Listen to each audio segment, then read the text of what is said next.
11:11, which seems to be our official start time now. Those of you that are logging on, welcome. If you don't know the person you're standing next to or in front of or behind, please introduce yourself. I think I've said hello to everybody here and Happy New Year. We want to say a happy anniversary to Charles and Aaron, who just celebrated their 23rd anniversary. And Wynn just had a birthday this week, and he's up here from... We prayed him back to Atlanta, so he's here. And glad that all of y'all are here. People who some of y'all haven't seen since 2023. Last week turned out really good. I was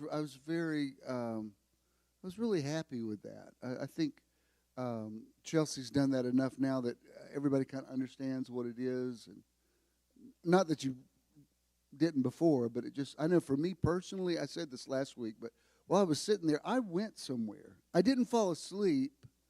I knew I was awake, but I thought, I haven't been here for a few minutes, and which was really interesting. But anyway, if you weren't here, check it out on the YouTube channel. Spirit of God, we bless this first Sunday of the new year. We believe this first Sunday is a template-setting, synchronistic, synergistic event where two or more are gathered together, and we set the tone and set the frequency for the new year today. Even as we anoint people, we believe that there is a special anointing on this service today, on every word that's spoken. We're always in your presence, but on days like today, we're more cognizant of it. We're more aware. Our consciousness is heightened. So it is good to be here. As David said, I was glad when they said unto me, let's go into the house of the Lord. We believe that's where we are today. We thank you for it. Amen. Let's remain standing. Let's do the Lord's Prayer together, please. Our Father, who art in heaven, presence of divine love and light that lives within us and within all of life, hallowed be thy name. We invoke the powerful creative nature of all that is sacred and holy. We embrace the healing essence that is the kingdom of heaven within us. Thy will be done. We accept our greatest good as we align with our divine nature. On earth as it is in heaven, knowing that the affairs of our lives reflect our evolving consciousness. This day our daily bread. Each day we receive great blessings from within and throughout all the activities of our lives. And forgive us our trespasses as we forgive those who trespass against us. We accept the divine nature of all things, including ourselves, as we move away from judgment and toward greater awareness of divine presence. And lead us not into temptation. We shall be vigilant in expressing and experiencing the oneness with all life. But deliver us from evil as we are learning to live without fault-finding and suffering. For thine is the kingdom and the power and the glory forever and ever. For we accept the consciousness of divine perfection with all its power and glory right here, right now, and forever. Amen. And so it is. Amen. You may be seated. And again, thank you for being here. Hey, come in. Welcome. The only announcement I have is, 3 weeks from today would be Meditation Weekend number 21. Is that 3 weeks from today? 2 weeks from today. Is it? What is today, the 7th? Yeah, I guess it is. So I'm hoping you'll all go, but in case you don't, remember, do not show up here on the 21st because we will not be here. We're going to be in Chattanooga. I can't believe this is going to be our 21st one. I'm not sure where exactly we're going to be meeting. We'll be inside. Will it be in January? But I'm probably drive up there this week. And I've got a place in mind that I'm going to look at. I think we'll go ahead and rent that. And if you've never been to one of these, you should go. They're really amazing. And several people have asked where we're staying. I haven't even booked a hotel yet, but we will.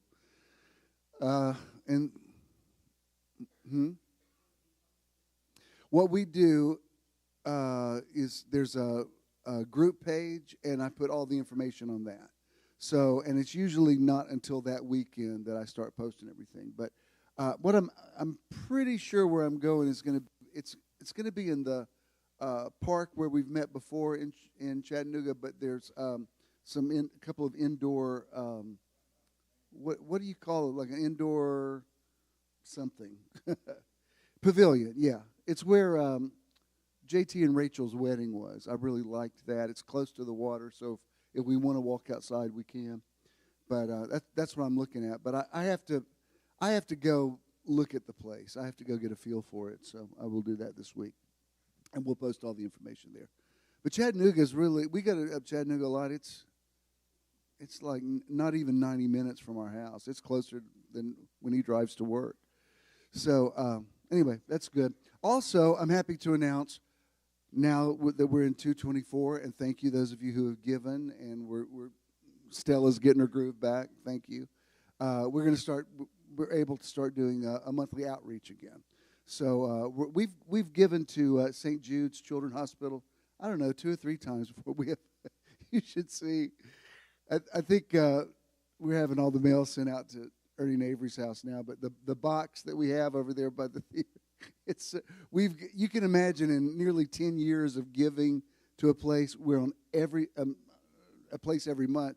We're on every mailing list you can imagine. There's no tell you when you open our box, it's just like you can't even get the stuff out of there, and it's all places we've given, and it gives me a really good feeling because I look and I think, man, we've, for a group this size, we've given more than big churches give, and so that's really cool. If you don't know about St. Jude's, it's a children's hospital where people can go and their children are treated for free. I mean, kids with cancer. And, I mean, they provide housing for them, food, everything. It's amazing. And it's all done by free will gifts. Danny Thomas, the comedian from Marlo Thomas's father, he started it. And it's amazing that thing's done as well. I mean, I can't even – you think about what health care costs and the fact that they can do cancer treatment for free for these kids. It's amazing. So I always have a good feeling when we do something for kids, and this is a really good one. So whatever you give this month, some of it will go to that, and I'm glad we're giving again. That feels good and right. I think that was everything that I wanted to share. I am going to start a series today, and it's a good one. If you like it, you could thank Ken for this because I didn't have any. I have to have inspiration. I've got the vibe I have to have, and I just was not getting it. So I asked him early, sometime this weekend. I said, "Would you put in a call for Jesus? Because he's not answering. He's not answering my calls. I mean, maybe he likes you more than me. I don't know what it is, but would you call him and let him know that I really need a word?" And I mean, it was like a few minutes later, I got it. I mean, I felt. I don't know how to describe what inspiration feels like, but I know when it comes. And when it's not there, it's like I've never read a Bible. Like when it's not there, I'm like, what? Who? Jesus who? Like I'm completely dependent on the anointing. And when it came, I said, you must have actually left a message for Jesus. So apparently, if y'all can't get a prayer through, see if Ken can do it. Jesus seems to be answering his stuff. Anyway, now, Jesus, don't be offended. I'm just joking. I felt like Jesus didn't think it was that funny. And I had a couple of confirmations about it today that I may share with you. So if we're ready, are we ready for the podcast, Charles? Yeah. All right. Welcome to the Metron Live podcast coming to you from Metron. People who are here live, would you please welcome the podcast people? Let them know we're glad they're listening. Hello, podcast people. As always, thank you, Charles, for consistently helping with this. We have the best tech team in the world. Y'all come on in. I am going to start a series today, and I know it's the word for us this month, and it's been confirmed in the mouth of 2 or 3 witnesses even this morning. So we're going to get right into it. I'm taking my title from Psalm 139, verse 14. You may be you're probably more familiar with the King James Version that says, I am fearfully and wonderfully made. I want to look a little deeper into what that word means. So that the title is Awesomely, Wonderfully Made, Unlocking Self-Esteem by Discovering the Miracle of You. Now, let me tell you a little bit about Psalm 139. David was a very passionate man. He was passionate in the physical. It got him into a lot of trouble. He was also passionate toward God. He was a musician.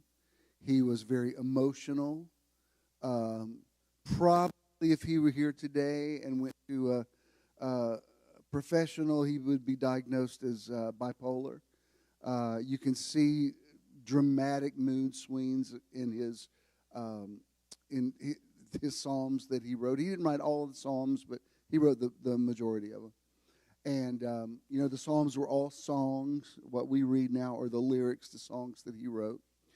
The thing about Psalm 139, it ends, I don't remember exactly how many verses are in it, but it ends with the famous verse that says, "Search me, O God, and see if there's any wicked way in me." We used to sing a song in the church, "Search me, O God, and know my heart today. Try me, O Savior, know my..." It was a whole thing about being introspective. This is a classic example of why everything should be read in context. Because when you become too introspective, you can take on things like self-blame that might be unnecessary. Introspection always has to be balanced with self-confidence. And when you read all of Psalm 139, David's like full of himself in this. I mean, he's like, he says, "I know you know my down sitting and my uprising. Yeah, there's not a word in my tongue that you don't know it altogether. Where can I go from your presence?" I mean, basically Psalm 139 is, I don't know about y'all, but I know God loves me. Now, he may like y'all, but he's crazy about me. I mean, that's where he's coming from. And it's in that context that he says, "That being said, search me and see if there's any room for improvement." So I want to show you, this is verse 14 from the Tree of Life version.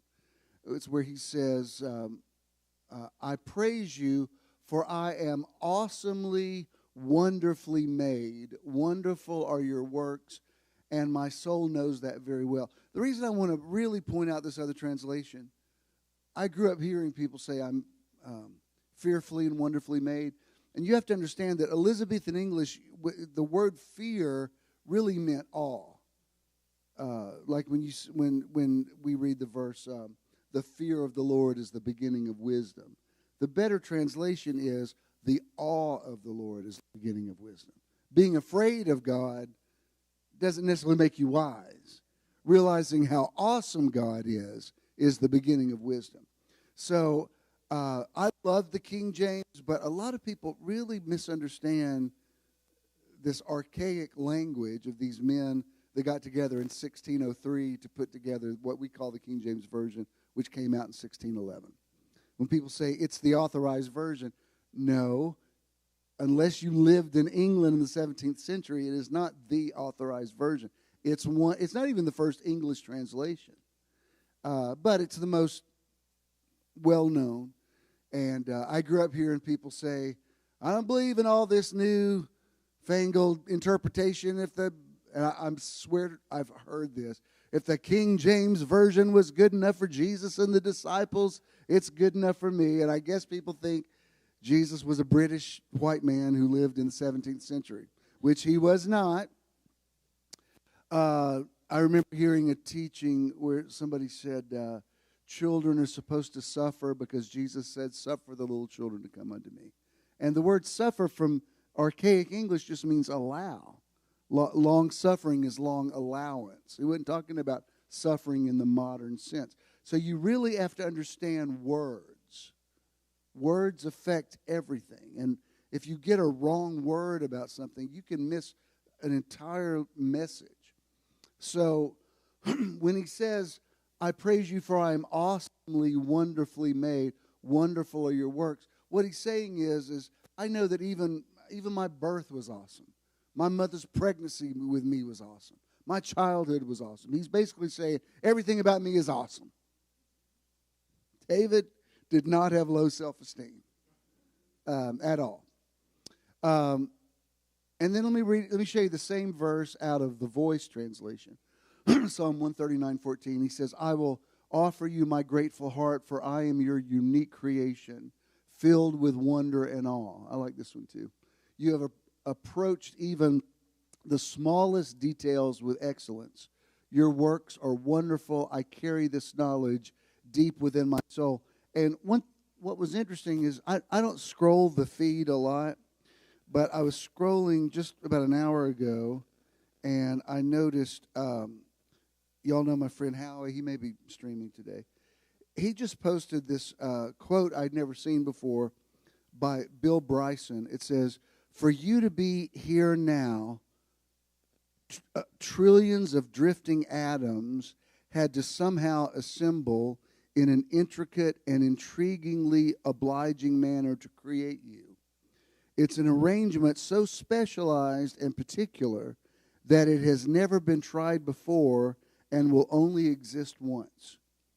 For the supremely agreeable but generally underappreciated state known as existence. I've posted similar things to that, but I think that's really cool. It's basically saying the fact that all these trillions of atoms came together, and you know the whole thing about in conception, you know, there's maybe millions of sperm cells released, and only one survives to penetrate the egg cell. And the very fact that you were born means you're already way ahead of the curve. I mean, you were born with a story already. The fact that you were born means you already are not only a survivor, but an overcomer. So, you say, Bishop, really, we're just talking about self-esteem this month? Is that really so anointed? No, let me tell you. You need what I'm going to tell you this month. You need what I'm going to tell you today. And I'm going to get really real with you about some stuff, okay? Let me just go through this and let me show you the outline I'm working with, and then I want to get really real with you. This is Isaiah 43:26 in the Amplified Classic, and it says, "Put me in remembrance, remind me of your merits. Let us plead and argue together. Set forth your case that you may be justified and proved right." This verse really stands out to me because it's so out of character with most Judeo-Christian concepts of remind me of your merits. We've watched a lot of movies this weekend, and New Year's Day we were with my aunt and uncle, and Don had mentioned the movie Moonstruck, how much he liked it. I said, anytime it's on, I end up watching it again. I can't not watch it. And you know what was really interesting about, y'all know Moonstruck with the Cher won Best Actress for it? I thought this was interesting. This has nothing to do with what I'm teaching, but I'm going to save it for something else. But you know, in the movie, you know, the Nicolas Cage takes her to the Metropolitan Opera, and that's where she sees that her dad's there with another woman, and I don't know if it's Madame Butterfly they went to see, but anyway, the opera factors very much into the story. And originally when they did it, now when you see the movie, it starts with Dean Martin singing, "When the moon hits your eye like a big pizza pie, some more." And it's got, it sort of gets you in the mood for it. Originally they started the movie playing an aria from the opera. And when they showed it to test audiences, nobody laughed. Like it was very, like the dialogue, like really funny lines. Like when Cher goes to her mother's Olympia Dukakis and she says, "Hey, Ma," she wakes her up and she goes, "Who died?" and she goes, "Nobody died. I'm going to marry Johnny Camerari." And she says, "Do you love him, Loretta?" And she said, "No, Ma." And she says, "Good, Because when you love them, they can drive you crazy. They drive you crazy because they know they can't. Olympia Dukakis won an Oscar for it too. It's just great dialogue, very well written. But when they showed it starting with the opera, nobody laughed. It's like it set the tone. So when those family dynamics were, they were joking around, it just sounded too serious. So they redid it with Dean Martin starting it, and everybody's howling with laughter. I thought that's really interesting how much music gives you a cue. Has nothing to do with what I'm talking about, but we were watching Moonstruck yesterday, and why was I bringing that up? What did it have to do with what I'm talking about? Because we've watched a lot of movies this weekend. I was talking about you being wonderfully made. Yes. See? That's why y'all should be here every Sunday. Yes, because when that final scene, well, the confession, Catholic confession, is in it a couple of times. Because, she sleeps with her fiance's brother, and she goes, I love the shot because it just shows the priest's hands in the confession. And she goes, forgive me, Father, for I've sinned. She says, I bounced a check at the liquor store. And she says, I slept with my fiance's brother. And then she did something else, and he says, well, all that other stuff is fine, Loretta. But you see his finger. He goes, but go back to the thing about you sleeping with your your fiance's brother. And she goes, oh, like I was hoping you. And he makes her say, marries, but he says, Loretta, think about your life. And that's a story. That's a theme in the story a lot. The mother says, what are you doing with your life? Your life's going down the toilet. You hear that a lot. So confessions in that, but then in the final scene, the mom confronts the dad about this other woman that he's seeing. She says, I want you to stop seeing her. And he agrees. The last scene is a classic. He goes, all right. And she goes, and go to confession. And there's, so much of religion is about the mea culpa, the repentance. I know in the Pentecostal church, we were big on it. We were big on going to the altar a lot and crying a lot and having a lot of godly sorrow and praying through. And when you finally pray through, we might need to take you back again because we're not sure you cried enough.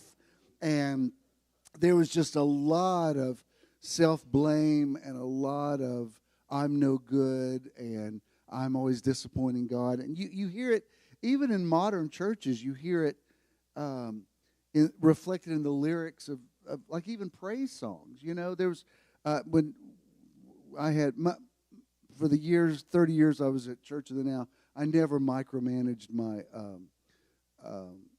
music guys, and Jimmy Mayo was for the majority of that time. He was with me the longest.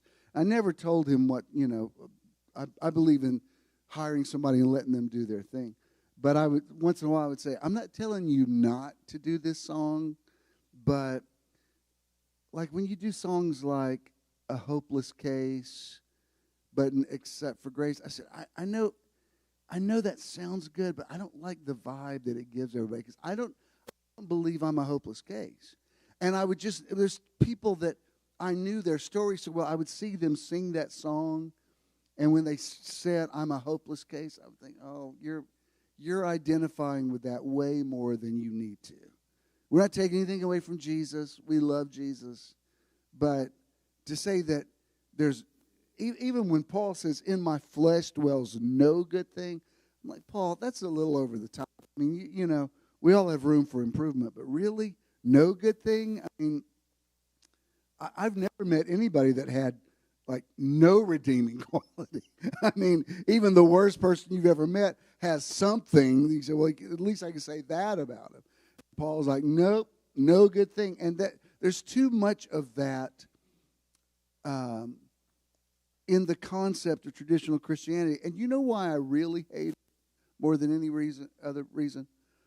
I remember when, we started challenging conventional ideas of hell and eternal torment and that sort of thing.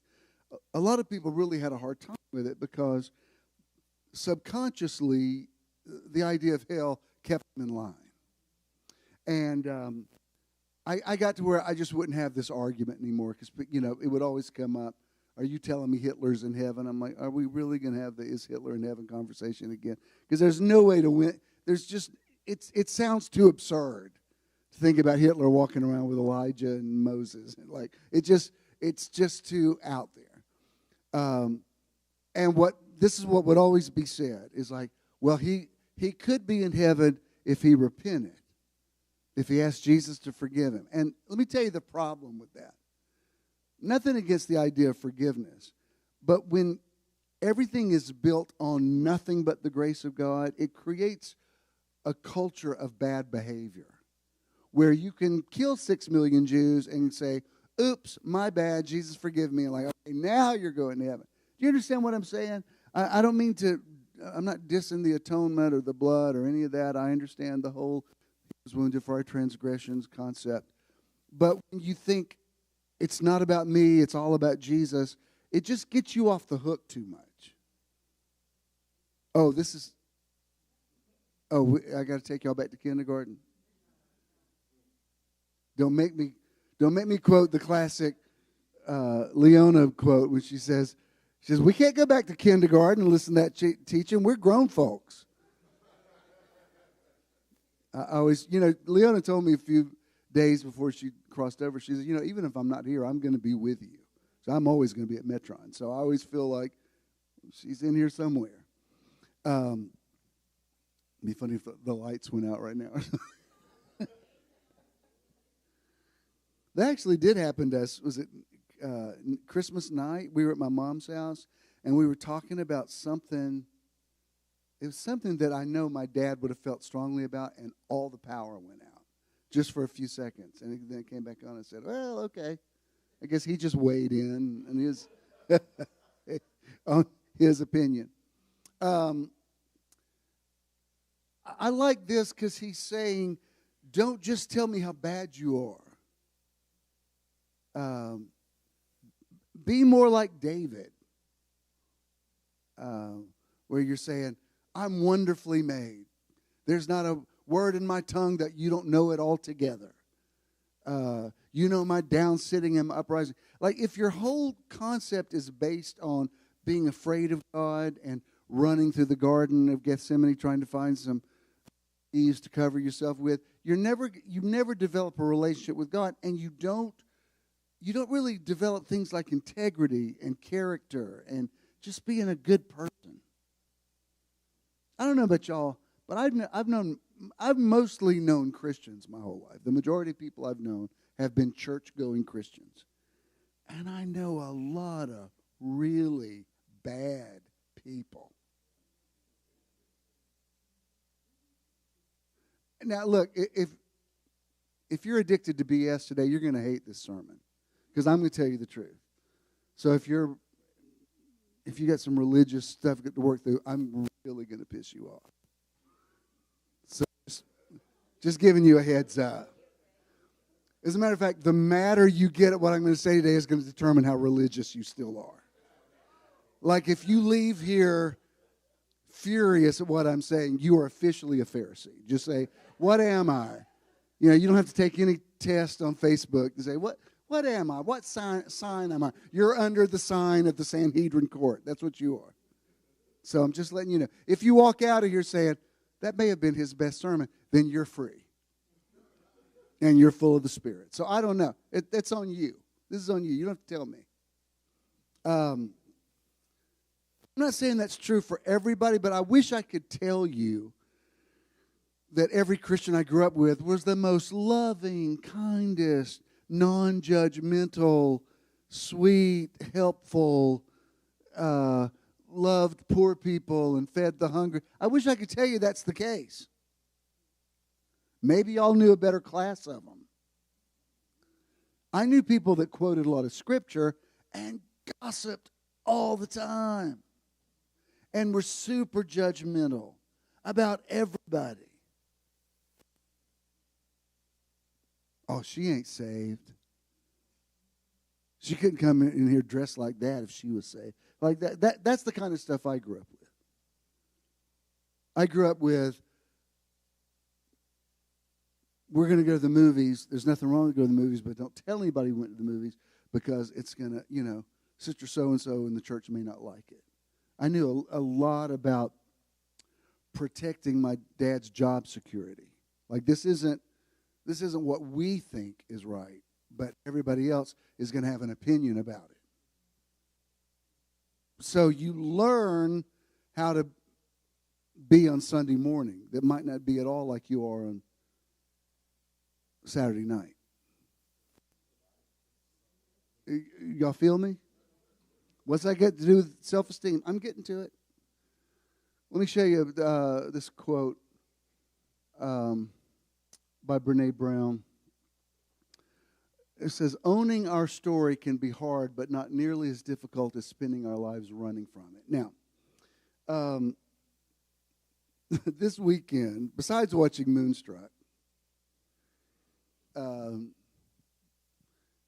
weekends basically, our weekends are not partying. Our weekends are chilling out, especially for him, because he's up every morning at 5 o'clock, and so I'm really happy for, let's create an environment where we can just sit in these recliners, and I got all the apps. I'm like, I don't know, is that on Hulu or Prime? I got to find it. And that's, when we first got together, it was, let's go out. Now where are we going?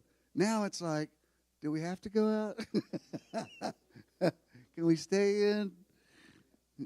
Y'all know how it is. Like, all right, we'll go, but I'm just going to ball cap it. I'm not going to do the whole lights, hair, and makeup, and like bring in the whole entourage. Like I'm not doing all that. And so we watched a lot of stuff. And yesterday, y'all know who this Gypsy Rose Blanchard is? This girl that her mother, there's this mental disorder called Munchausen by proxy. And it's when a parent will fake the disease of a child so that they get the attention by being the caretaker. And she just got out of prison this week. And so there's a lot of stuff. There's a documentary on that I've watched the first two things about that, because she had a boyfriend that murdered the mother. And Dr. Phil did a whole podcast series about it a couple of years ago. I listened to all that. I mean, it's one of those stories you're like, why am I listening to this? But I'm so shocked and horrified and fascinated, and like I just am. I know y'all were all watching TBN.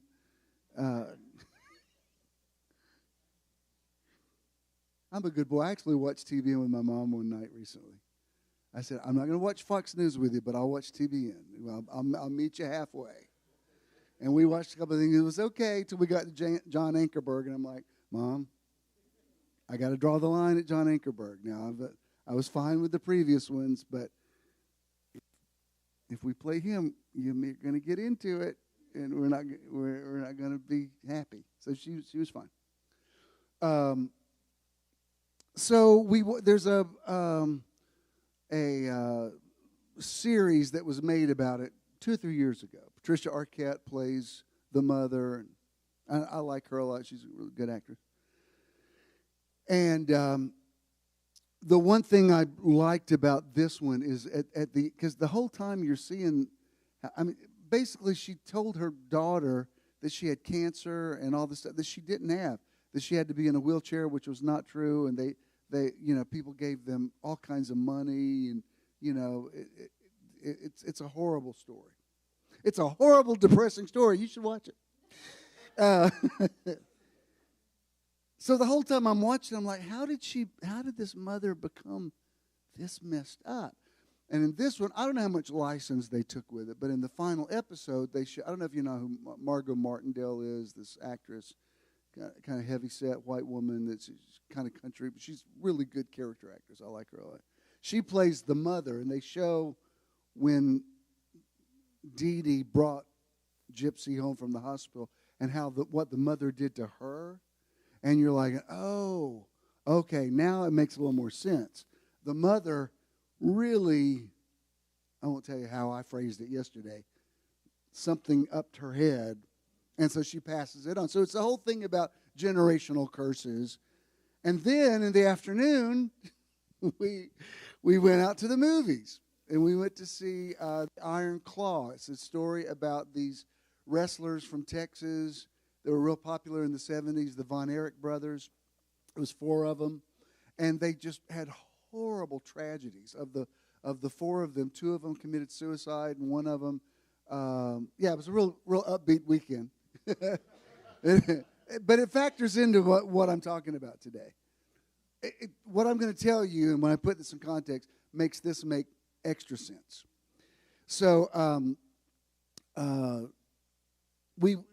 the movie is called The Iron Claw. Oh, one of the brothers, who's a wrestler, has a motorcycle accident and loses part of his leg and his foot, and it was just, the whole thing was about, they thought they believed they had a family curse, and they talked about it all the time. So the family curse is just kind of, it's one of those things where, like, if y'all stopped talking about being cursed, maybe you wouldn't be cursed so much. Anyway, the story is about their dad was a wrestler who never really achieved what he wanted to in wrestling, and so he sort of lives vicariously through the sons. And he has this hold called the Iron Claw, where I don't know how he would grab people when they were wrestling, and he would just win. I mean, like, it was, for some reason, there was something they couldn't get out of the clutches of the Iron Claw. But in the movie, you can tell it's a metaphor for how much the dad had gotten inside these guys' heads, because the Iron Claw was now, at least this is what I got out. I don't know if it was so cold in that theater, I don't know if we got anything out of it. But it was like a refrigerator in there. I was like, should we get our money back? And he said, no, we're into it this far. Let's do it. But it had to do with the Iron Claw being now a mindset. And the sons, he pitted them against each other, and they could never be good enough, and they were trying to always fulfill his dream for his life, and he was like really, not abusive, but just a jerk of a father. After watching the first part of the day, watching Gypsy, horrible mother, and then going to see the Iron Claw's horrible father, I said, well, this is clearly a theme for the day. We're going to watch movies about monstrous parents who mess you up. It's the most wonderful time of the year. Now, how did that translate into this? Okay. If I may, can I refer to one more movie? Because we were talking about Eddie. He went to see the new Color Purple movie a second time yesterday, which is really good, definitely worth seeing. But in the original movie that came out in '85, you remember that scene where it's where Celie meets Shug Avery for the first time, and she's in the bathtub, and she's washing her hair, and she starts humming the song that became Sister, and she that's why she dedicates it to Celie, because she says she scratched it out of my head. But in the movie, Shug Avery says to Celie, she says, "You got cheering?" And she says, "Yeah, I got 2." And she says, "But I don't know where they are." And she says, "I don't know any children that end up good without no pa." And then she says, she sits up in the bathtub and she goes, "My pa loved me. I know he loves me," but then she goes, "Only he don't know it." And it's like really, Margaret Avery's the woman that played her in the original. And it's a very powerful scene. And, I'm thinking about all the counseling I've done in the last half century plus. I mean, I'm now into the second half of a century of ministry, and I can't tell you I, I can't say it's the majority of my counseling, but it's been such a significant part of it that it's like a major thing of counseling with people who are messed up over something a parent said or did or didn't say or didn't do. I can't tell you how many adults I have counseled with. I'm going to say the majority of the counseling I've done has been adults trying to work out childhood issues. Did you find that in your ministry days? Now, I'm not trying to get us all in a therapy session. Like, where are we going with this, Bishop? We're all going to be in a fetal position. No. This is kind of where I'm at on this. And it's not just parents, but when you're young and impressionable and your mind is still malleable, the words of authority figures can profoundly affect you, positively or negatively. You know, Oprah says that she credits her entire success to a teacher she had in 5th grade. She said, I'm not going to tell you all of Oprah's story, but it's not a happy story. I mean, it's a very sad, bleak existence. And she said when she was in, I believe she said 5th grade, she stood up to give an oral report. And you know what a great communicator is. I mean, the way a person like Oprah communicates, you can't really teach that. Like she's just an effective public speaker. I mean, she just is. But she said she gave the oral report, and the teacher said, "Oprah, you're really good talking in front of a group. You should consider going into broadcasting." Now, that seems like a simple thing, but she says, "As God is my witness, nobody in my life had ever said anything positive to me, ever." So to have an authority figure affirm me in front of my peers and really speak prophetically over me, she said it became as the French say, the raison d'etre. I mean, it was everything, and everything became about fulfilling that.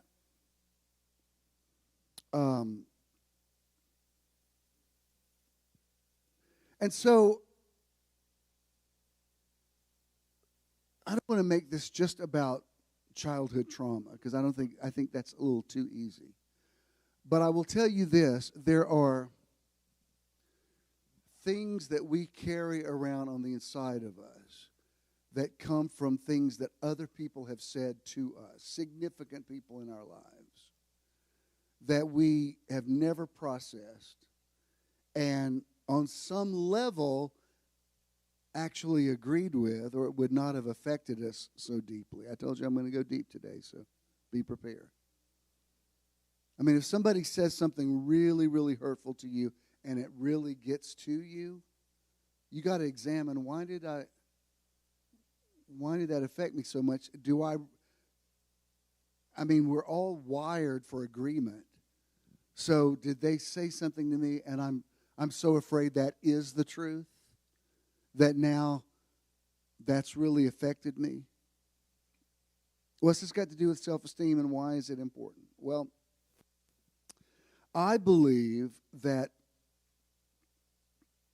I can't say this is the reason all relationships go badly, but I'll tell you, it's the reason a lot of them go badly, is people don't feel worthy of love. They stay in bad relationships because they think this is the best I'm ever going to do. There are people who are punishing themselves for something they perceive is wrong.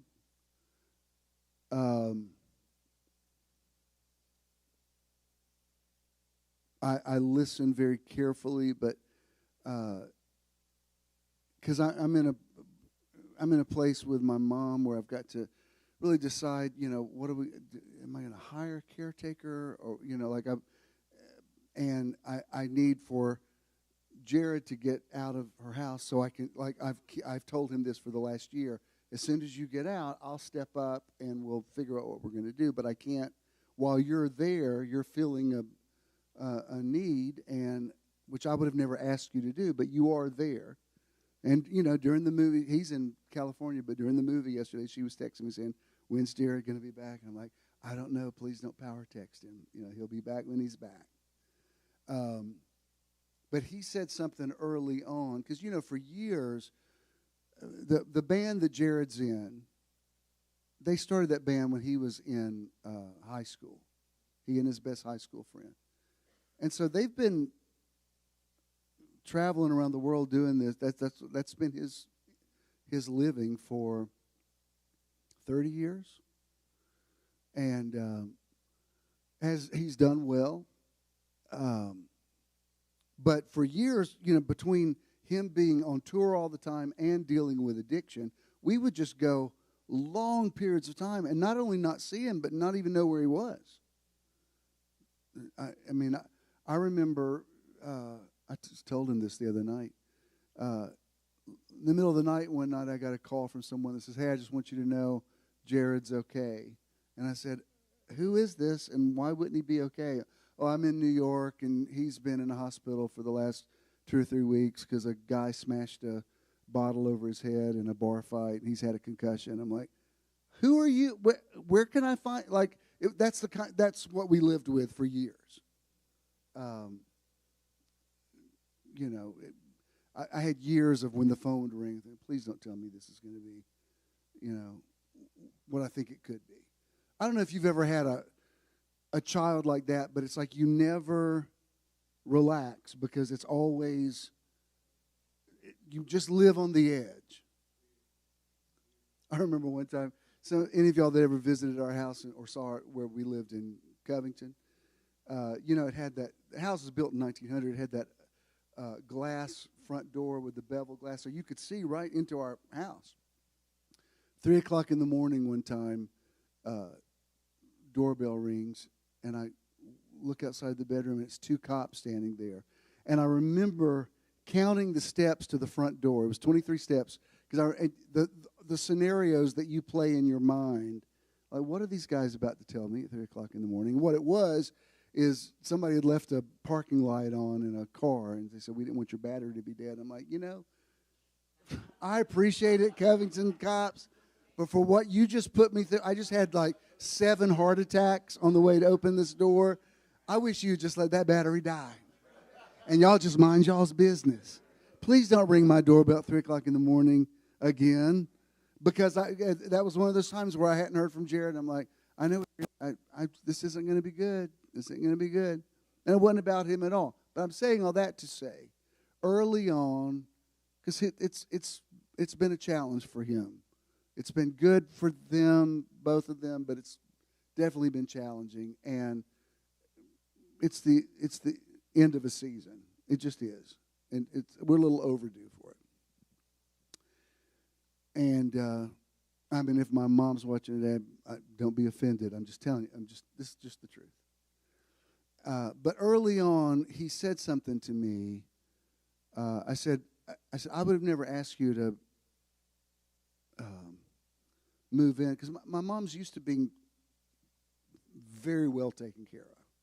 I mean, she was a child when she got married, and she's, there's just a lot of skills that you develop that she never developed. And there's no point in yelling at her about it. It's like that's all she knows. So if you live with her, you take on a lot. It's not her fault. It just is. But he said something early on. He said, I feel like I'm living there. I'm doing penance. And I said, please don't say that word again. I said, Jared, you don't need to do penance for anything. I said, if you feel like you want to stay there and help your grandmother, I said, God knows it's a help to me, because I can't move in there. I already did that with my dad. I can't do it a second time. I just can't. When you've been through it once, you're like, I can't do that a second time. I just can't. I mean, you may think I'm a bad person, but I did it once, and it was a nightmare, and I can't do it a second time. But when he said penance, I said, take that word out of your vocabulary, because nobody should do anything out of. I said, now, if you want to say you're making up for lost time for the years that we didn't see you, I'll grant you that. But I said, you don't owe anybody penance. I mean, quite frankly, with some of the things Jared dealt with as a child, what he was exposed to, I'm amazed that he's turned out as good as he has. I can say that about all of my kids. I mean, it's, my children have been through quite a bit. They just have. I'm not saying I'm not a good dad or their mothers weren't good mothers. It's just that, when divorce is hard and it's just all that stuff. Thank God that you get through it, but you're kidding yourself. You think it doesn't do a number on your children, because it does. It just does.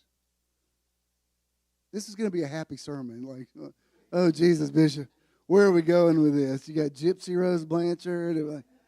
You got to give me some. Where's the Jesus in here? He's coming.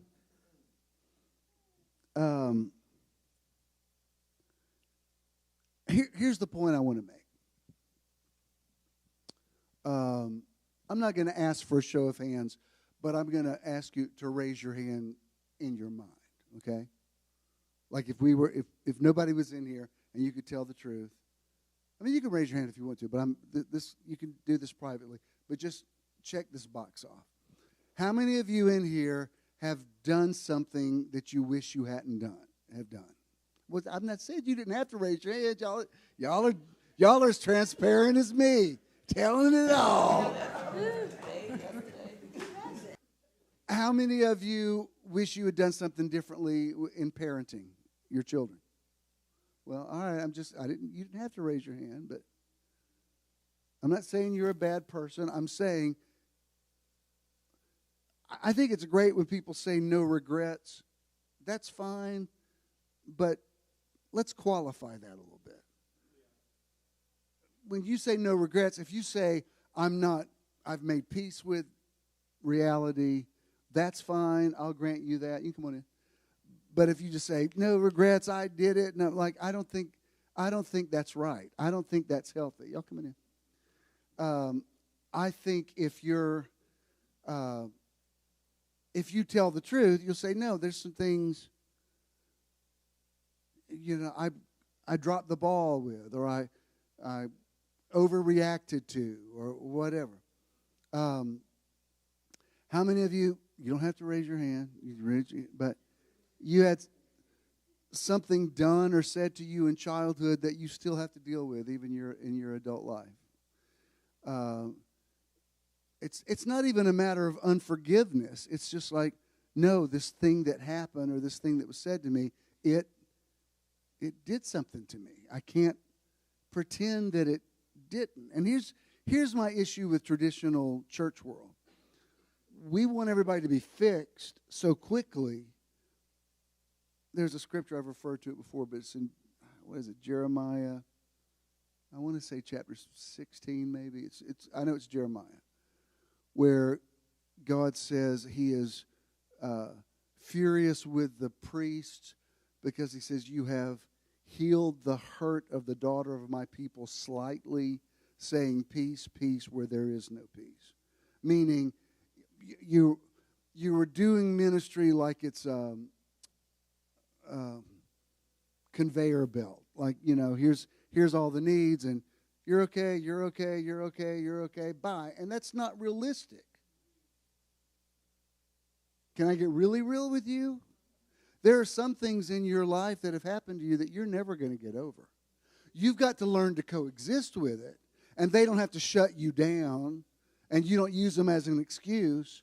But they are things that happen that you know good and well. If you spent a few minutes right now thinking about it, it would totally change your mood. There are things that you burned at an altar and said, I'm done with it. And then a couple of weeks later, you wake up one morning and you're like, oh, I'm so not done with it. Because something that somebody says triggers you and makes you think of it. That's just where people live. What's this got to do with self-esteem? I'm getting to it. Do you know what I got out of those horrible movies we watched yesterday? At least with the Von Erich one, it at a certain point, it was so freaking cold in that theater. I leaned over and I said, I am freezing and depressed. What? Necessarily in that order. it's Zac Efron, and there's a lot of eye candy if you hear me. But I don't know if it's worth it. It's like they couldn't be that cute to sit through this. But at least at the end of it, they showed an actual shot of the survivors, and they seem to have, the one surviving one seems to have done okay. And there's a really sweet scene at the last. I'm going to get emotional just retelling it. But after the only Von Erich brother is still alive, he's watching his two little boys play football, and he's sitting in the front yard, and he starts crying. They're cute little boys. They come over, and they said, "Daddy, why are you crying?" And he said, "Because I used to be a brother, and I'm not a brother now, because there's three brothers that died." And he said, "And I shouldn't let you see me cry, because men aren't supposed to cry," because that's what his dad always said to him. His dad was like, no matter what happened, it's like, walk it off, man up. He was like a toxic alpha male. And never took ownership for any of the stuff, the way he messed up his boys. And the two boys get on either side of him, and they say, "Dad, they were like 7 or 8 years old." They said, "It's okay for men to cry." And one of them, he said, "We'll be your brothers." And I'm like, okay, they got me. So there was a little redemption at the end. It wasn't just, I'm like, sweet Jesus, if there's not some kind of happy ending on this thing, I don't know how I'm going to get up out of here. But this is what I kind of, just watching the whole thing yesterday. And then another thing, when I was on my feed this morning, I read what Hallie posted, and then Beck Cranford, just for some reason, just posted a meme that says, "Forgive your parents, they were learning too." And I thought, that's interesting, because that's kind of what I was going to talk about today. And here's what I want to leave with you. Our inner child has a romantic notion about what parents should be. Some of you might not have even known your parents. I mean, you might have had no idea. And this Gypsy Rose Blanchard, she had always heard that the dad never cared anything about her or whatever, and he actually did. He just didn't know where they were, and has reemerged in their life. And that was another thing the mother had lied to her about. And if any of you that have divorce and children know that sometimes an alienated ex-spouse can say things about you to children that is just absolutely not true. And I've had to deal with that in my life. But I'm looking at that, and I thought, you know what? And if you had an ideal upbringing with parents who verbally affirmed you and made you feel self-confident, then yay for you. Check out for what I'm about to say, because this will not be applicable to you. If you're sitting there going, "I don't know what you're talking about, my mom and daddy never said anything," then good for you. Yay for you. Can I also tell you this? It's possible that a parent can resent a child for whatever reason. It's possible that a parent can be jealous of a child. It's possible that sometimes people didn't even want to be a parent. It's possible that sometimes life happened to somebody and they had the baby, whatever, but that wasn't plan A, and they got a low-grade fever about it their whole life. It's possible that some people just aren't cut out to be maternal or paternal. Some people just never get the hang of it. I think I'm a good father, but I don't think I'm a good father in the conventional sense. Not in the way that people, traditionally I was taught the way a father should be. I did things very differently with my kids. And no regrets about it, but I'm just saying, you have to learn skill. Some people never develop them. some people just aren't good parents. Some people have issues, and I'm talking about your own parents, that you might not know anything about. Some things don't come to light till after they die. And you're like, whoa, I never knew that. Well, that makes a whole bunch of other stuff make sense now. Like, oh, I didn't know that.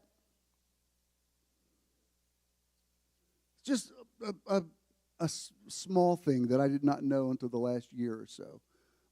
My dad was so germ phobic that there's no way to tell you. There's no way to tell you what it was like. I mean, doctors used to say, you're going to have to let this kid actually get dirty because you keep him so clean that he's vulnerable to everything. When my dad would boil the nipples for my bottles because Mom didn't breastfeed, he'd melt them because he'd boil them for so long. Like it was cleanliness to it. My whole life when I walk in a room, he'd be like, "Don't raise dust." And I remember as a kid thinking, "What are you talking about?" And if I'd walk through, he'd start doing his nose. "You're raising dust." You're like everything had to like. And sweet Jesus in the morning, don't suggest you might throw up because that's there's no way to. And to the point, I mean, I used to joke with him about it. Like, I say, this is what happened with who was this multi-billionaire, Howard Hughes. He was like a super clean freak. And in the later part of his life, he walked around in Kleenex boxes and kept all of his urine in jars because he thought bathrooms were unsanitary. And I never knew this, but Mom said something recently about a trip she took with my paternal grandmother. And she said we were in a hotel, but she wouldn't sleep on the hotel sheets. She had to bring her own sheets, and she brought Lysol in, and she sanitized everything. She was such a clean freak. And I said, oh, well, that helps me understand Dad a little bit more. He was raised by a wackadoodle. Like now that makes sense. I didn't know that because I didn't know her that well. I mean, I only remember spending the night at their house once when I was a kid. But I had no idea that she was. I mean, I like things clean, but to have to take your own sheets into a hotel, it's like, just don't stay in a hotel. I mean, if you're going to be that phobic about it, you probably shouldn't travel. Well, you don't know what nasty stuff, all kind of nasty stuff's been done in there. Like, are you kidding me? Like, how are you going to... You can't live in the world like that's... The world's not even that clean.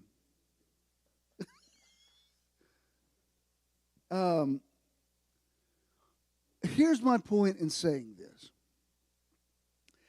If you don't just give the people in your life the benefit of the doubt, just let them say, yeah, they said stuff, and it hurt, and it was painful. Because if you don't just come to terms with it and accept it for what it is and make peace with it and take them off a pedestal, what you're going to keep doing is replaying the thing in your mind, saying, how could they have said that to me? How could they have said... It's never going to make sense to you. You just need to say, you know what? They messed up. And that's on them. And I'm going to have to process it. I keep seeing this meme show that says something to the effect of life gets good when you realize you're the one you've been waiting for. And I think, man, there's such a truth to that. If you're saying, I just don't believe in myself. If I just had somebody to love me and tell me I'm wonderful, you are setting yourself up for a disaster. If you think, I just can't believe in myself until somebody believes in me. It's never going to happen. I'm telling you. And if it does, you're going to set up some codependent thing that's going to be a nightmare. You can't go into a relationship being half a person. I'm so broken, I just need somebody else. Because you know what you're going to do? You're going to attract another broken person, and you're going to drag all your baggage in with you, and they're going to drag all their baggage in with them, and y'all are going to say, oh, this isn't working. You're supposed to be making me feel wonderful. Why do you think they married you? They want you to make them feel wonderful. I'm not saying it doesn't help you to have somebody to love you. Of course, that's wonderful. But the love that somebody has for you should be a confirmation to what you already know about yourself. I've said this before. I'll say it again. It's one of my favorite. I just blocked somebody this week who I haven't blocked anybody in a long time. But anytime there's a bunch of pictures of Ken and me, he will like on every one of Ken and never one of me, and he's messaged me before saying, you don't deserve somebody like Ken, and I've just let it go. So finally I hadn't seen him on Facebook in a really long time, and he reemerged this week, and I've seen all these pictures of Ken, and I'm like, you know what? I don't think I want to look at this anymore. Bye. Because clearly, I think I've made it obvious. He's a wonderful person. My cousin LaDonna wrote me, we hadn't been together too long. She wrote me, she said, Ken's one of those kindest, sweetest, most wonderful, which I don't disagree with any of that. And she said, and you deserve him. I said, thank you. Thank you for that part. Because sometimes people think, you don't realize how good you have it. Well, no, we both have it good. I'm a catch too. Thank you very much. And you have to remember that, because if you don't, you'll start thinking, oh my God, how did I ever get so lucky to have this person? I hope they don't ever leave me, because then I'll be nobody. You better not think that, because you know what? You will subliminally reject somebody doing your own weird self-fulfilling prophecy. So here's my point. If you've been hurt, you got it. Like, for some reason I was thinking this week. Somebody that used to go to Church in the Now, I remember when I first met them, it was a couple, and I think we'd had dinner at their house or something, and she was saying something about her dad, how he's just so wounded and broken, and he can't go to church, and he hates God, and and I said, well, what happened? She said, well, he really felt like he was called to the ministry. And I don't know if this is, I'm assuming Rhema Bible Training Center is still there, but back in the day, Rhema, which was the school out of Tulsa, for people who were part of like the Word of Faith movement, that was the gold standard. That's where you went if you were going in that type of ministry. And it wasn't even like a bona fide college. It was like a ministry school. Who I can't imagine would be turning anybody down for anything. I've ran a Bible school too. You were happy to take anybody. Like, the only thing, you got tuition money? Yes. That was the only criteria. If you can pay for it, we accept you. And she said that he, years earlier, felt called to the ministry and sent an application into Rhema Bible Training Center and never heard back from them. And it just ruined his life. Like, it just shut him down. And I said, why wouldn't, first of all, I can't imagine them turning anybody down, much less your dad. I said, it was probably a clerical error. Why didn't you follow up on it? I said, even if a school doesn't accept you, they usually will send a letter to say, sorry, we're not accepting it. But like they wouldn't just ignore the letter. And she said it was so devastating. It's like it just shut him down. It ruined his life. And I said, what? Man, that's a way overreaction to something. Like, if you hadn't heard from him, why didn't somebody pick up the phone and call them and say, we sent this application in, just wondering, has this ever happened to you where you thought somebody was mad at you or hadn't returned a call or something, and then you realize, oh, they never even got the message in the first place, so I got this whole drama going on in my head. Oh, they didn't return that text. I know why they didn't. You know what? I thought something was up. I just been getting a vibe from them. They didn't return that text. I know it. But you know what? I probably deserve it, because I have not been a good friend, and really hasn't that been my problem my whole life? Maybe I am self-absorbed and don't care about anybody. And you got this whole thing going, maybe I'm just going to die old and alone because I can't seem to bond with anybody. And then you find out, you look at your phone again like, oh, I never hit send to the text. They never got it. So I got this whole thing in my head. So here's what I'm trying to get across to you.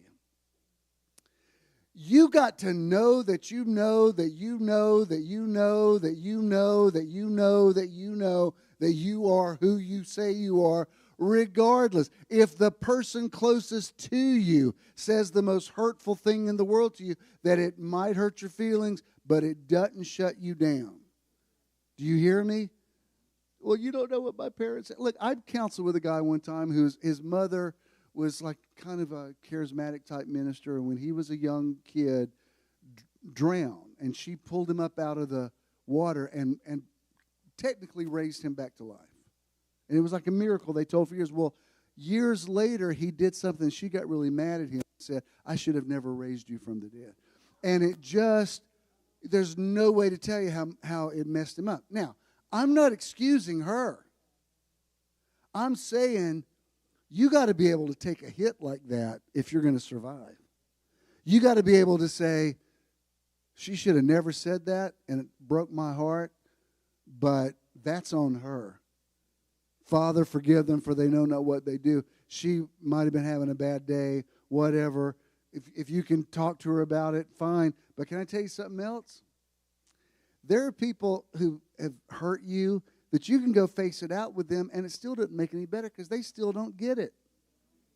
You ever had one of those deals where somebody says, I'm sorry you were so hurt by it? You're like, no, that's not. No, I'd rather you say, I'm sorry for what I said. No, I'm sorry. I'm so sorry you were so easily offended. Like, oh, you just made it worse. Can I just say, if you could communicate, that's great, but there's just a whole hell of a lot of stuff you've just got to let go. If you're going to know who you are, you're going to have to learn to be the bigger person. You're going to have to learn to let stuff go. You're going to have to say, yeah, they said it, and it hurt me, but you know what? In the long run, it made me stronger, and it made me examine, is that the truth about me? Like, it certainly is not the truth, and I would have never known that about myself if they hadn't said it to me, because it forced me to look at myself. I've said this to you before, but if every one of you stood up and said, today, Bishop, you know what? We can't do it anymore. We can't listen to your stories anymore. You're just not anointed. You know, we've clearly been deceived, and we followed you all these years. We've got to find another pastor. I can't tell you it wouldn't mess with my head. I won't tell you what I told the Rogers one time. I won't tell you. Let's just say they can't leave. I said, I'm going to tell you this. I said, if y'all leave me, it's going to be one of those murder-suicide things. I'm just fair warning. I've survived some other people. I thought they'll never leave, but they did. I said, if y'all do, I'm going to have to drive out to Madison and say, I'm killing y'all, I'm killing me. So they're stuck. Fortunately, there are no spring chickens, so it can't last that long. But for however long they got left, they're stuck with me because I'm like, no, I've let other people slide. I'll kill y'all. I just will. I shouldn't have said it, but that's what I feel. I'm like, oh no, y'all aren't going to do that. But I'm saying, if God forbid you said that, I'm not saying I wouldn't have a bad day, but you know what? After I would think, well, you know what? They're just wrong. They're just wrong. That's not true. I know I'm anointed. I'm not saying everything I've ever said has been perfect, but that's why I never asked for a show of hands. Last time I said, how many of y'all have ever been offended at something I've said? And everybody's like, I'm like, well, that was a little quick. Raise your hands. But you understand what I'm saying? It's like that's a very radical thought, but you nearly have to take it to that extreme to say, if everybody in the world told me I wasn't anointed, I'd still have to say, no, I am. I know the Spirit of the Lord God is upon me. Do I need to learn something from this, whatever happened with us? Sure. Do I need to look at something? Yeah, I could improve on this area, that area. But when it comes to the anointing, like, no, you're just wrong. You have misperceived a situation. And you have to be that way about whoever hurt you in childhood, whatever they did. I'm not even talking about forgiving them. I'm just talking to say, yeah, that's what they said. Is what it is. Hurt like hell, but it somehow served to make me the person I am, and I just can't be shut down by it. You have to know who you are. That's why I love what she says, it's not as difficult as spending our lives running from it. Like, I don't think you should be maudlin and just in a mode of telling negative things, whatever. But there's something about the truth that just makes you free. When Eddie sang Christmas Eve, he got and talked about how he was a teenager when he got married and his girlfriend was pregnant. Like, well, that's telling it all. But you know what? It was like, well, that's your story and you're owning it. And it also helps us know who you are now. Like, well, okay, that's a little bit of information. The key is we learn to use all of that for our advantage. Exactly. Exactly. For our good. Exactly.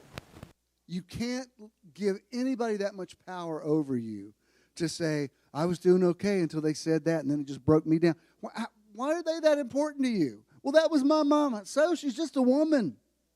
Well, that was my daddy. He's just a man. They weren't superheroes. You learn it as you watch your parents become elderly and see who they really, really are. You have to learn a certain amount of grace to say, they're just people that, did the best they could with the information they had at the time. And I'm wasting my time trying to rewrite history because whatever happened, happened. And here I am. I'm okay. That's when, again, may I refer to a movie. But, because they kept it in the musical, too. When Mr. comes out and he says, Seeley, where are you going to go? You're black, you're ugly, you're poor, you're a woman. Like he goes right down the list. Here's all the things you could. And she owns it. She says, I may be black, I may be poor, I may even be ugly. But dear God, I'm here. And they kept it in them. I think they do a song about it where she sings, I'm here. Like, okay, fine. You think I'm ugly? Fine. I was doing a dive of, because I just watched it. I was looking at some Fantasia singing some other things. There was some thing she sang at a few years ago where she comes down the aisle singing Dr. Feelgood by Aretha Franklin. And she's got on it's a long dress, but like the front of it is, it's very provocative. And I thought, well, girl, because, she's not conventionally beautiful in that sense. And I thought, well, she's owning it. Like, she's like, here's my legs, whether you like them or not. You're going to, I watched the whole thing. I'm like, all right, Fantasia, girlfriend's got legs. Like, all right. You know what I mean? It's like, do you understand what I'm saying? I thought, well, she owned it. She's not saying, I can't, where you say, well, that was kind of offensive. Because Dr. Feelgood's a very, it's a very sexual song. And she sings it gospel/sexual style. Just go Google it on YouTube. You can find it. Google Fantasia's legs. Yeah. And I'm like, well, you know what? She's feeling herself like, all right, good. And I sat there and watched the whole thing. I'm not even into looking at women's legs. I'm like, well, I got to say, I'm watching it. I might have watched it a second time. I don't know. I may or may not have. Do y'all understand what I'm saying? I'm saying acknowledge the fact that something was said to you or not said to you or something was not ideal or somebody hurt your feelings or whatever, and then go on with your life. Let me finish this. August Wilson that wrote the playwright, wrote the piano lesson. He says, confront the dark parts of yourself and work to banish them with illumination and forgiveness. Your willingness to wrestle with your demons will cause your angels to sing. And I just love that because it's saying, go ahead and look at all the negative stuff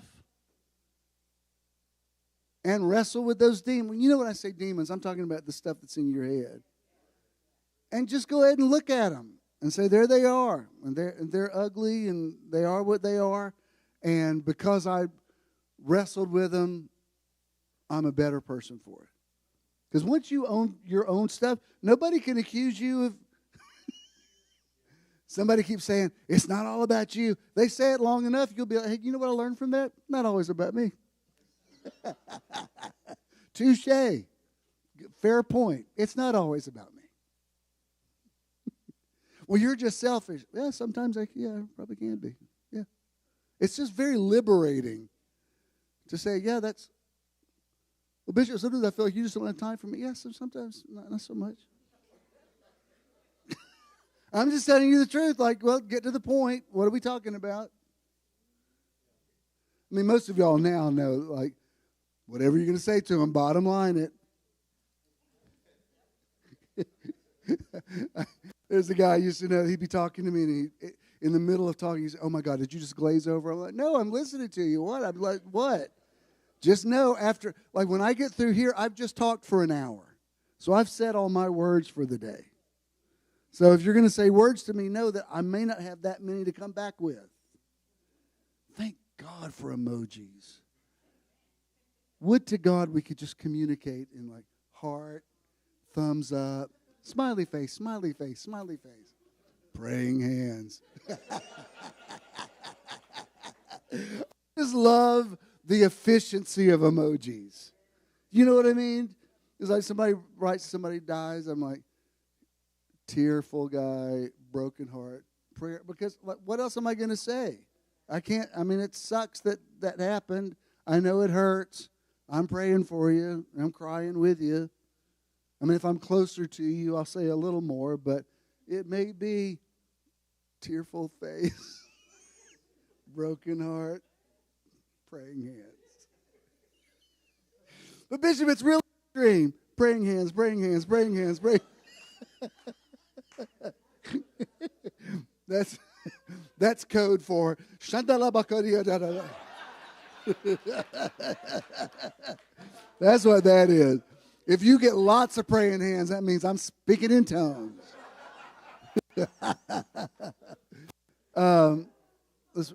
I love this. I've said this before, but it bears repeating. You're allowed to be both a masterpiece and a work in progress simultaneously. Doesn't mean that everything you say is perfect, but you're still a masterpiece. And I mean, you've got to know it. You've got to believe it. You've got to own it. I am awesomely and wonderfully made. If you need to lose weight this year, lose some weight. I need to lose some weight. But in the meantime, I'm not going to look in the mirror and curse myself. I'm going to say, well, I'm awesomely and wonderfully made, and I'm at the age where metabolism slows down. You know what you got to do it. But I'm not going to look in the mirror and go, I hate you. No, I'm not. And then finally, Eleanor Roosevelt, famous statement, so true, no one can make you feel inferior without your consent. So if somebody got inside your head and made you feel less than, you've got to examine why they had that kind of power over you, and is that what you really thought? Like if somebody said to me, I really believe you're a little green man from Mars. There's no matter how many times they said it, I'd be like, you're crazy. I am not. No, but you are. You're a little green man. No, I'm not. So I shouldn't believe anything else that somebody says about me that is not true. And if I think it's true, then I need to examine, why do I think that? Why do I think I'm a little green man from Mars? I am not. I'm going to put a comma here because we're going to go even a little deeper next week. Nobody has stormed out of here, so I'm assuming I got no Pharisees in the room. Let's all stand. Did y'all get anything out of this today?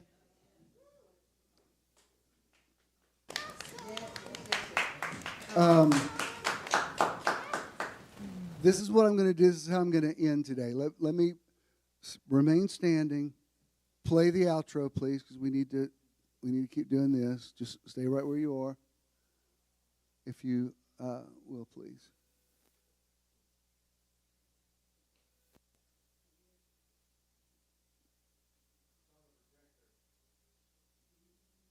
$5044. You will then receive a notification that you successfully completed your donation. You may also visit bishopthenow.com and click the support tab to give there as well. When you contribute to Metron, you're also donating to the charity or organization of the month. Thank you for your investment into Metron. If you're making a check, make it to JESM. If you have cash, just pay it forward and bless somebody. Charles, play some meditation music for me. You don't have to do this if you don't want to, but it's the first Sunday of the month. I had said that I was going to anoint you. So on your way out, I'm going to stand right here.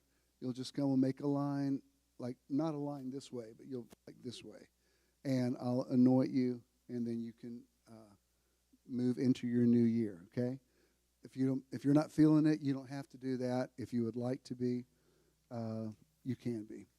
Spirit of God, as I anoint people for the new year, we believe for you to do more than we can ask or think. The anointing oil represents the Holy Spirit and the setting apart. So in doing this today, we embrace new realities, new self-concepts, new awareness. We believe for the best in the new year. And everybody who's in agreement with that said, turn up my music a little bit.